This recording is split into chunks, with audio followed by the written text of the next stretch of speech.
Hello viewers and welcome once again to the Dukascopy TV studio. I'm Ben Jones and alongside me today to discuss an up-and-coming city in Korea is Michael Cheong from the First Trust Company of Switzerland. Michael, thank you very much for coming in today. Thank you for inviting me.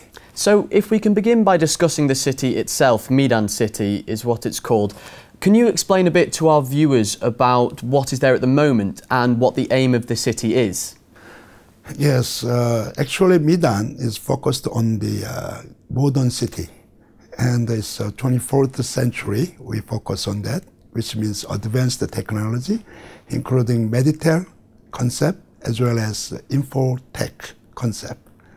And two concepts are very developed in South Korea, as well as very competent to other countries. And medical means it's kind of medical services and Medicare services for elderly, as well as elderly, the hospitals and some other plastic surgeries, very technical things. And infotech is, as you know, the Samsung, LG, and other many big corporations from South Korea. They developed many advanced technologies in terms of residential areas, ubiquitous we call, and the smart card. If we use only one smart card, you can open the door, you can close the door, you can open the car door and close the car door. And by that, they can use the banking service, also the credit card services. So this kind of a smart card will be facilitated inside of Midan city as an independent city, and they can use only one card to live over there, something like that. So Editel and Infotech including together. As well as the concept behind that, Meditel focus on the elderly people, as well as the Infotech is focusing on the young people.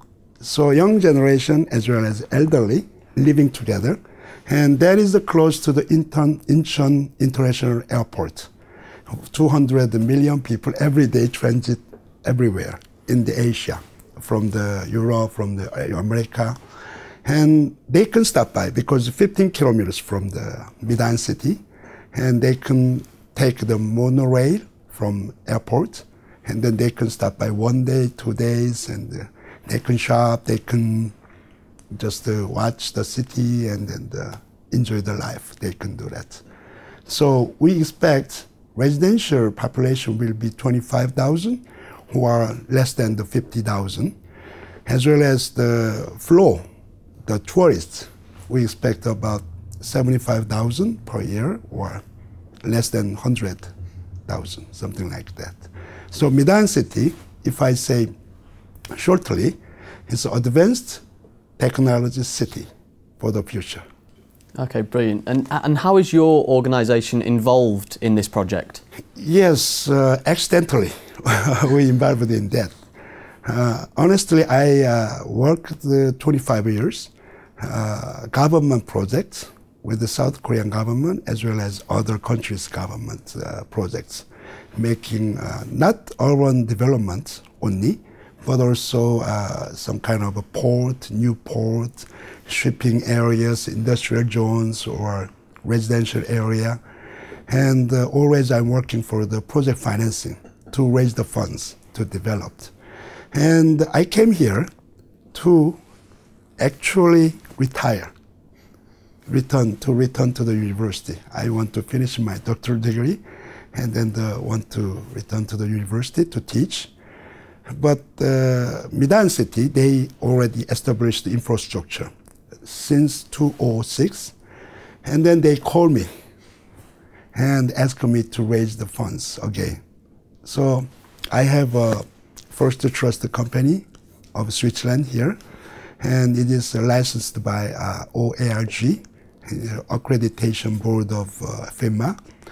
And I have a CPA Swiss Independent Auditors Company, it's an accounting firm, to do due diligence for another project or something. As well as I have an asset management company, Helvetia Premium Investment.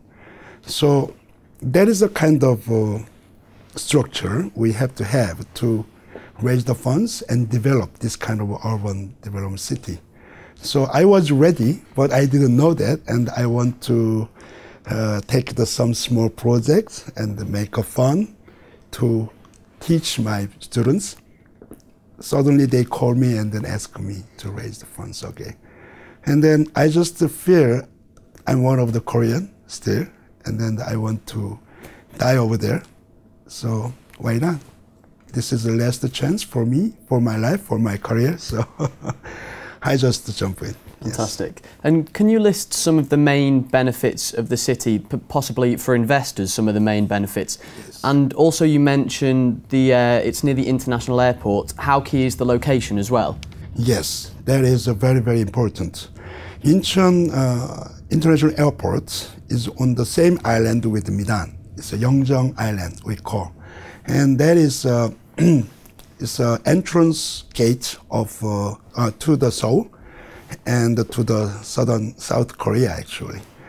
And Medan, the South Korean government wants to support the Medan because of the geopolitically and geoeconomically very central place of China, as well as Japan and South Korea. Three countries, as you know, China is the second largest economic size country, and Japan is the third right now.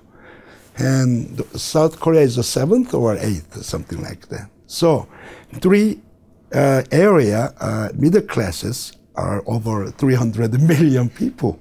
And they can stop by. They always using the international airports through the Incheon, and they want to see anything about there. If they transit, they have maybe 5 or 6 hours, they can stop by over there, yes. The location is perfect. Now, Medan city is sometimes being pegged as the next Dubai, with reference to the huge growth that Dubai initially saw in its economy. Now, recently the economy has struggled, so what's in place to stop Medan city not suffering the same fate, really? Yes, that is a very important thing, actually. Dubai is the transit area, international airport they have.